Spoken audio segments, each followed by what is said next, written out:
ఆంధ్ర తెలంగాణలో తక్కువ ఫీజులతో high quality results ఇస్తున్న ఏకైక సంస్థ తిరుమల్ ఐఏఎస్ ఇన్స్టిట్యూట్. తిరుపతి జిల్లాలో పరువు హత్య జరిగిందనే వార్తలు కలకలం రేపుతున్నాయి. చంద్రగిరి మండలం నర్సింగాపురంలో 17 ఏళ్ల బాలిక అనుమానాస్పద స్థితిలో మరణించడం, గంటల్లోనే తల్లిదండ్రులు ఆమె దహన సంస్కారాలు నిర్వహించడం, బాలిక ప్రేమ వ్యవహారంపై గొడవలు జరుగుతూ ఉండటం పరువు హత్య అనే ఆరోపణలకు కారణమైంది.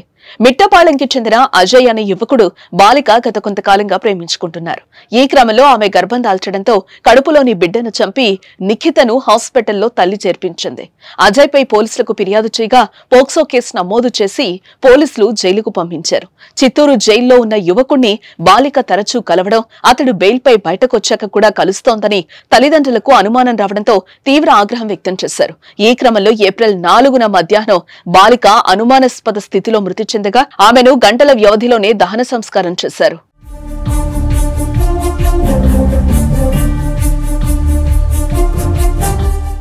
ఈ ఘటనపై స్థానికులు వివిధ రకాలుగా మాట్లాడుకోవడంతో పోలీసుల చెవిన పడింది. దీంతో బాలికను దహనం చేసిన స్థలాన్ని పరిశీలించి అనుమానాస్పద మృతిగా కేసు నమోదు చేసి దర్యాప్తు చేస్తున్నారు.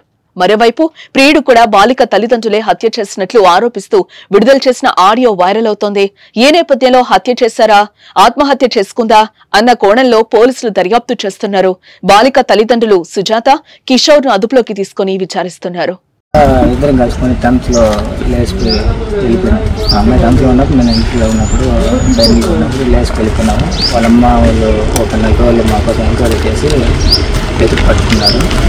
మళ్ళీ పట్టుకున్నట్టు స్టేషన్ కంప్లైంట్ ఇచ్చినారు. అటు నుంచి మళ్ళీ నేను కొండ మీద జాబ్ చేసుకుంటా అయిపోయినాను.